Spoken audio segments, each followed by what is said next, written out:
Hello, 8th period world history. This is Mr. Waple. I'm your world history teacher. I wonder if you remember me. I haven't seen you all week. I won't see you till Friday. This whole schedule's thrown everything off for us a little bit, and we're going to be behind about a day. So, we're going to make it up today by going through the lecture that you're missing from this week. It's very short. And then I'll give you some general advice for what's coming up since we've lost some time. Want to make sure you're on the right track. So, in order, here's what I'll have to tell you that's most important. Most important to least important. Most important, hopefully, all of you have seen the note I posted in on campus a day ago about all the things that you should be careful to make sure you're doing for your paper, which is due Friday, assuming we don't have some other blasted snow day. So please see that note in on campus to make sure you're doing all these things that some of my other classes have not done, even though I told them many times. This will help make sure you have a good paper. Secondly, you should be working on the review sheet for this test. It's posted to on campus somewhere. I put it up there, I think in the assignment center. As a reminder, we have only 4 tests this semester. Tests are worth 50% of your grade in this class. So each test is worth 12.5% of your grade for the semester. That's a little bit more than half of a final. So you should prepare for each of our tests as if you were preparing for half of a final. In other words, take it seriously. Do yourself a favor. Try and fill out as much of the review sheet as possible before you come to our next class. Don't be like my second period class where they had several days to do this review sheet, and then about half of them tried to do it. We would have gone over the review sheet except for the fact that some of them just never even tried and they were just waiting for me to go over it. So I'm not going to do the work for you. The vast majority of you have done this review sheet, we'll go over the review sheet. Do your part, learn this stuff. I promise it'll pay off. Because if you don't do it, your grade on our test will be worse. Please work on the review sheet. The last thing then to go over is what you see on the screen in front of you, this last little bit of notes, and I'll also give you an instruction about a worksheet that's attached to the assignment center called The Political Spectrum of the French Revolution. So it's related to this. We've talked about the political spectrum just briefly, but we'll go over the concept with one good example, the French Revolution, and there will be some questions on the test about what this worksheet addresses. So let's cover the few slides we have to get through today, very short. Hopefully I'll be done with this in only about 10 minutes. As you can see, we're going to look at the legacy of the French Revolution, of all the things that happened, what sort of seems to be the big picture effect or big picture effects of the French Revolution. First of all, a whole bunch of stuff about the political spectrum.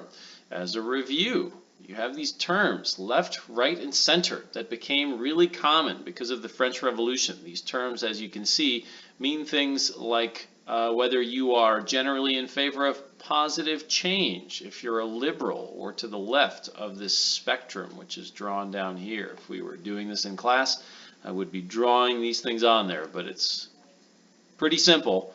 Somewhere on the left, you have people on the left, and those people want new ideas. Somewhere on the right, you've got people who are conservative, and those people generally want things to stay the same as they were or are. That's pretty much it. That's a oversimplification of some things. People on the right do sometimes want new ideas. People on the left do sometimes like things the way they were, but this is an overview. In the middle, you've got the people who are referred to as independents. They're in the center of the political spectrum. As you can see, these people are needed in order to win an election. If I'm a presidential candidate and I want to try and win an election, let's say I'm a Democrat, I can't win the election just by winning Democrats. That's because the country is generally pretty evenly divided between Democrats and Republicans. I believe there's more Democrats than Republicans, but it's pretty close. It's so close that if I really need to win or want to win, I have to win some of the people over who are in the middle of that spectrum. This is why you might remember hearing during presidential elections that there are states called swing states like Ohio and Florida. They're not the biggest states in the nation, so why does it matter if a president wins those states? It's because those states have a lot of independent voters, or just generally reflect how the nation feels as a whole about a particular candidate. So if you're a candidate who wins Florida, that usually indicates that you've won a lot of the independent voters. So that probably means, and history has shown, that you're going to win the presidential election. Donald Trump won those states, Ohio and Florida. Barack Obama won those states when he won the election. So it's a very good reflection of why it's important to win over the people in the middle. We'll get to the more extreme sides of this when we look at our political spectrum worksheet, or when you look at it. I can't bring it up here and record this at the same time, so just read the instructions on that worksheet once we're done with this. Your job is to basically figure out, with all the parts of the French Revolution, what parts were more liberal, what parts were more conservative, what parts were the extreme ends, the extreme liberal being radical, the extreme conservative being reactionary. And those extreme ends usually tend to involve violence or extremely bold choices. All right, let's move on. So the political spectrum, one big effect of the French Revolution was just how we talk about politics. One thing we haven't touched on about Napoleon was that he created a law code. It's called the Napoleonic Code. You might remember, first semester, I taught you briefly, oh so briefly, about an emperor in the Roman Empire called Justinian. And I told you just need to remember one thing about him for the first semester final. And that would be that whenever I say the name Justinian, your brain should think about one or two words right after that. And hopefully you remember those words were law code. The Justinian Law Code was the updating of Roman laws that had piled up over hundreds of years. Some of them were conflicting, some of them were outdated, and he simplified that code to make laws more simple. It makes government function more smoothly. If government is overrun or filled with all these laws and rules, it just makes government run more slowly. If you can simplify everything, it makes things run more smoothly. Napoleon does the same thing for France. We haven't talked about it in great detail, but France also had dated laws, conflicting laws. They had government laws that conflicted with church laws, and he simplified all of this stuff. When he does this, he also gives people more freedoms. So not only are the laws more sensible and consolidated, he creates new laws that are also better. He gave people generally a little bit more freedom, but he also will do some things that eliminate privileges for overly privileged people. We learned about how the first and the second estate hardly ever paid taxes, how they had more voting power. There were other privileges we haven't discussed, but generally now all citizens are essentially equal, or at least more equal than before. This is all important not just because this law system applies in France. We don't care about it if it's just in France. It's important because it applies in many other countries around the world. As tons of other countries start to have independence movements or these revolutions, they're going to need some new form of government. As we've learned, it's easy to overthrow a government. What's hard is figuring out how to make a better one. And the Napoleonic Code ends up creating a foundation for a newer, better law code that many countries today still use. At least some of the sources I've read, including Britannica, which is a reliable source, state that most countries in the world have a law code that is at least partly inspired by the Napoleonic Code. So this provides the foundation for a lot of new republics that are going to be born in the world over the next 150 years or so. As a quote to support this, you don't have to write this down, of course. This is a quote from Napoleon. To give you some context, you may remember that Napoleon conquers all of Europe, and then he loses everything he conquered as foreigners surround him on all sides, and then he eventually gets exiled only to come back to France. And then he tries to conquer it all again. He was like unstoppable. Well, he loses again, and his most crushing defeat, his last defeat, is this Battle of Waterloo. So now that you know what Waterloo was, here's a quote from Napoleon that tells you just how important this Napoleonic Code was. My real glory is not the 40 battles I won, because Waterloo's defeat will destroy the memory of all those victories. What nothing will destroy, what will live forever, is my law code, my civil code. So we've got the political spectrum, how we talk about that as an effect of the French Revolution. We've got this fantastic law code that ends up being the foundation for many other newly blossoming or burgeoning countries, new republics around the world. And lastly, we've got a lot of political changes around the world that I've kind of already alluded to. We've got lots of changes in Europe and even more in Latin America. I'll give you a specific one, then I'll talk in general terms. In the late 1700s, we see a revolution in Haiti. This is in the Caribbean. It's still an independent country today. It was once a colony of France. Notice the year, 1791. The French Revolution started 2 years prior to that. Once the French Revolution occurs, a whole bunch of people in Haiti, a French colony, say, well, screw these French people. We don't like being a part of France. They were basically slaves. And if they can revolt, then we can revolt. So they revolt. There's more that's remarkable. There's more that's remarkable about this because there's lots of revolts all the time. First of all, this was led by slaves. It's not often that slave revolts are successful. There were lots of slave revolts, for example, in the Roman Empire and the Roman Republic. There were slave revolts in the U.S. colonies. Well, here's another slave revolt. So why is this one unique? This was the first slave revolt in history and the only one to date that was successful.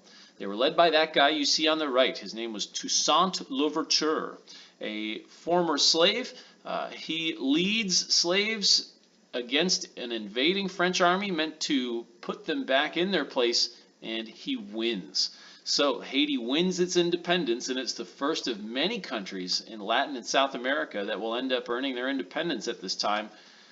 You can see a general summary of that here, around 1810 to 1830. Most of the countries in Latin America become independent. I'll show you this on a map in a minute.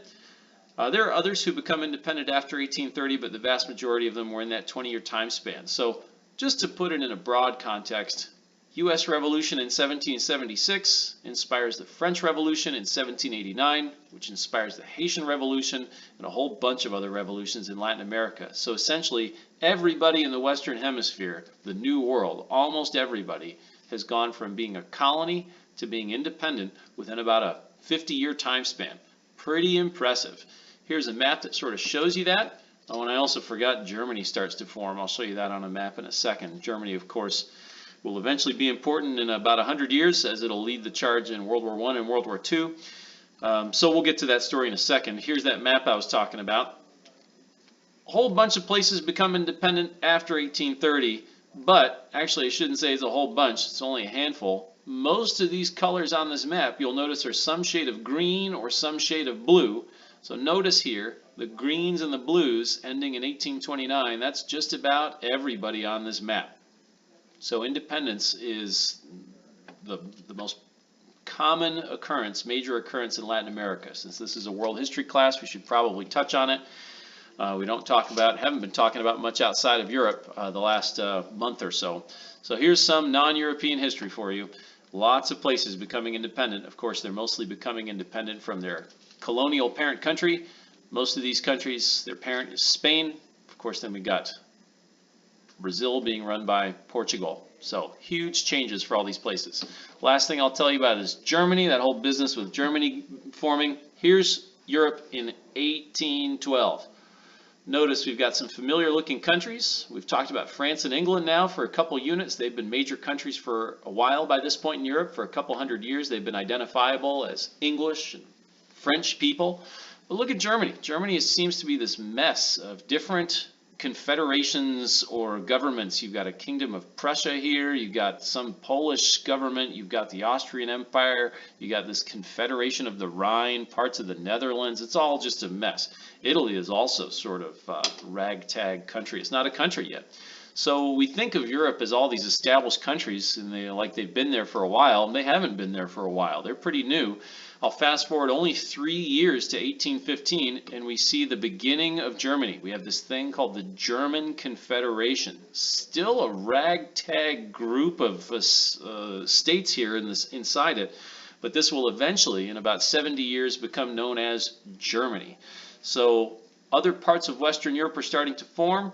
Once Germany forms around the 1880s, Italy will also form around the same time, and we've gone from a map of bunch of tiny little kingdoms that are sort of legacies of the Middle Ages, where you got kings and their lords and nobles and stuff, slowly starting to assemble into Well, what we see in England and France by this time, republics with a unified group of people, German people identifying as German, Italian people identifying as Italian. So huge changes in Europe. Last thing I'll tell you, again, go look at that worksheet that's on campus in the assignment center for the political spectrum in France. You're just going to put an X under each event. You'll see it when you get to it. Put an X under each event. Just follow the instructions. Whether you think the event was more radical, extreme left, liberal, slightly left, moderate, somewhere in the middle, conservative to the right, or reactionary, extreme to the right. I won't go over it with you, at least not here. We'll go over it in class on Friday if we have time. Lots of things to do. So again, your job, first job, make sure your paper's on track by checking what I posted on campus. Work on the review sheet, and then work on this worksheet for the political spectrum of the French Revolution. Thank you. Hope this made sense. Enjoy your fake weekend. Bye.